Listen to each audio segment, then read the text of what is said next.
Set up your device in these quick and simple steps. Set up and test.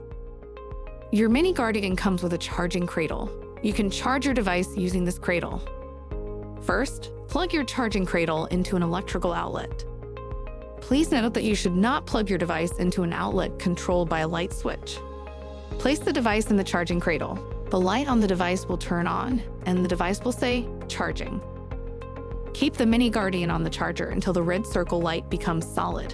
A solid red LED light indicates that the device is fully charged. A flashing blue light indicates that the device is connected to the network. You are now ready to remove your Mini Guardian from the charger and give it a test. To test your device, press the help button. The light will turn solid blue. The device will say, "Calling the support center." Once you are connected, tell them you are okay and just testing. And that's it. You're now ready to start using your Mini Guardian.